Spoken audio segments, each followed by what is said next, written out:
Major gun reform breakthrough on Capitol Hill in response to these recent mass shootings, including those in Buffalo and Uvalde. A group of senators have reached a deal on a package of measures that both sides say would save lives. Our congressional correspondent Rachel Scott starts us off. Hi, Rachel. Trevor, good morning. It was a late night here on Capitol Hill. The Senate advanced the first major gun safety legislation in decades, putting it on track for a final vote by the end of the week. Now, the bill would enhance background checks for gun buyers under the age of 21, giving authorities up to 10 days to review juvenile and mental health records. It would also close the so-called boyfriend loophole, stopping people convicted of domestic violence from owning guns. Advocates say this provision would save lives. Studies show a woman is 5 times more likely to be killed if her abuser has a gun. It would also provide funding for gun violence prevention programs, bolster school security and mental health. This does not go as far as the president or Democrats wanted. There is no assault weapons ban included in this package. It would also not raise the legal age to purchase those firearms from 18 to 21. But it does mark a significant bipartisan breakthrough after decades of gridlock. Senate Minority Leader Mitch McConnell says he plans to vote yes on this package. The big question, will there be enough Republicans to get it across the finish line, Trevor? It's been stagnant for so long that any movement seems like a big change. Rachel Scott for us from the Capitol. Thank you. Next, to the new revelations about the police response to the Uvalde school massacre. A top Texas safety official calls it an abject failure. He says officers could have confronted the gunman who killed 19 children and 2 teachers just 3 minutes after the attack began. Mireya Villarreal has the latest on the investigation. As new surveillance images emerge from inside Robb Elementary School during the deadly mass shooting, city council members denying the school's embattled police chief, Pete Arredondo, the chance to take a leave of absence from his duties. I make a motion we do not grant the leave of absence for Councilman Arredondo. This as the actions of officers that day get a searing indictment inside the Texas Senate. There's compelling evidence that the law enforcement response to the attack at Robb Elementary was an abject failure. The director of the Texas Department of Public Safety insisting police could have stopped the deadly attack 3 minutes after it began. The only thing stopping a hallway of dedicated officers from entering room 111 and 112 was the on-scene commander, who decided to place the lives of officers before the lives of children. This image obtained by ABC affiliate KView showing officers equipped with rifles and a ballistic shield they could have used to storm the room at 11:52 a.m. More shields and rifles seen in this image first obtained by the Texas Tribune at 12:04 p.m. And then this image, first obtained by the New York Times, showing nearly a dozen officers in the hallway at 12:46 p.m., moments before they finally took down the gunman. The massacre lasting 77 minutes. The officers had weapons, the children had none. The officers had body armor, the children had none. The officers had training, the subject had none. 1 hour, 14 minutes and 8 seconds. That's how long the children waited and the teachers waited in rooms 111 to be rescued.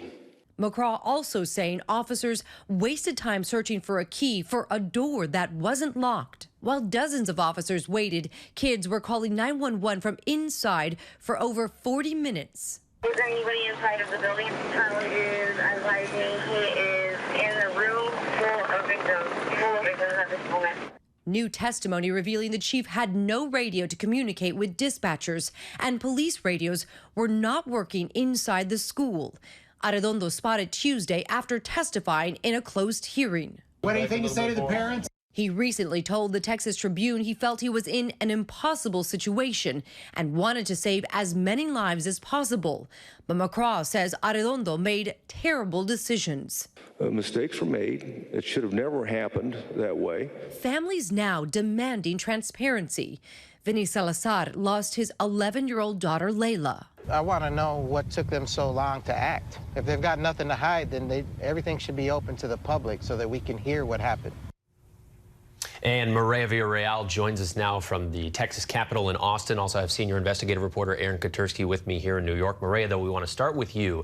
Obviously, you've been covering this story from the beginning. I know you were chasing the chief into that elevator, trying to get us some answers that he's not really giving right now. But first, I want to ask about those new surveillance images that we saw in your piece. Some of the first officers in the hallway that appeared to have the equipment to take down the shooter. Of course, they failed to act. How are the parents reacting to this news? You know, it's interesting. I think you would expect that the parents would be extremely angry in this moment. I think what they are doing is taking a beat before they give their opinions. They want to see the full report. And most importantly, they want to hear from the men, women, the people who were inside the building responding to this shooting. We have yet to hear from any of those people. McCraw, he is the director of DPS, but he was not in the building. So they want to hear from Chief Arredondo, and they want to hear from other senior law enforcement officials, veterans that were inside responding to the shooter when he was still alive. And we know that those families are very dedicated to getting those answers. Aaron, we heard that testimony from the director of the Texas Department of Public Safety, Stephen McGraw, said this shooter could have been neutralized within 3 minutes. And the only reason he was not was because the police chief not making the call on scene. Is this just confirmation of what we thought we already knew? Is this an explosive revelation? It doesn't change the narrative, because that was what was said from the beginning, that the chief misunderstood the situation, thought that the subject was contained in an office or in a classroom, not there with children, as we now know that he was. But it does deepen the questions about why Arredondo believed what he did. And according to the testimony that McCraw gave, he made terrible decisions and terrible choices. Was it because he didn't have a radio? Was it because he wasn't in proper communication? Arredondo has said he didn't fully believe he was in charge that morning.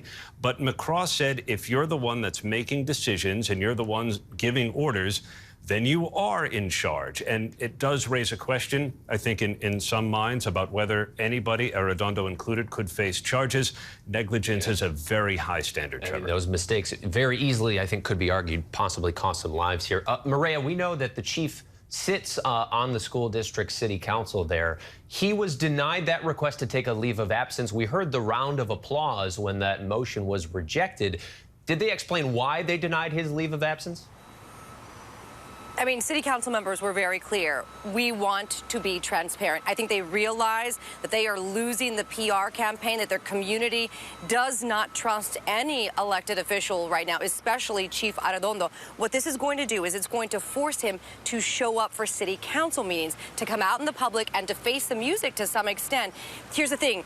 There is some policies in place that basically say you cannot ask for a city council member to be removed until he has been in there for 8 months. We spoke with a family member that said, I already tried to do that. So by making him show up to these city council meetings, if he doesn't show up several times, there is an idea that he is abandoning his position, and then the city council can take some sort of action. So right now, this will force him to come out of the hole that he's been hiding in. Really nowhere to hide. Aaron, I want to go back to what the chief did or did not know as he's making these decisions. We learned in Mireya's report the communications failures and the problem with radio reception. Correct me if I'm wrong. I thought that the training for these kinds of situations is the officers are supposed to just continue until the active shooter is neutralized. Does communication failure make a difference here? In fact, the training that these officers took just 2 months before the shooting in March dictated that even if you don't have a good understanding about what's happening inside the room, you go in anyway. That was a conclusion that was drawn after the Pulse nightclub shooting. Even if you don't have good information, go in. And here there's evidence that officers did have some information about children calling, saying they're in a room full of victims with the shooter. Trevor, it is stunning. More than 20 years after 9/11, which brought radio communication and operability to the fore, that we're still talking about radios, the most basic method of communication for police that don't work. Especially when you're talking about 45 minutes or an hour delay where a person couldn't walk outside to have communication. Aaron Katersky, thanks for being here, and Mireya Villarreal on the ground for us in Texas. We appreciate all of your work to keep digging to get us answers for us and for those families too. Hi everyone, George Stephanopoulos here. Thanks for checking out the ABC News YouTube channel. If you'd like to get more videos, show highlights, and watch live event coverage, click on the right over here to subscribe to our channel, and don't forget to download the ABC News app for breaking news alerts. Thanks for watching.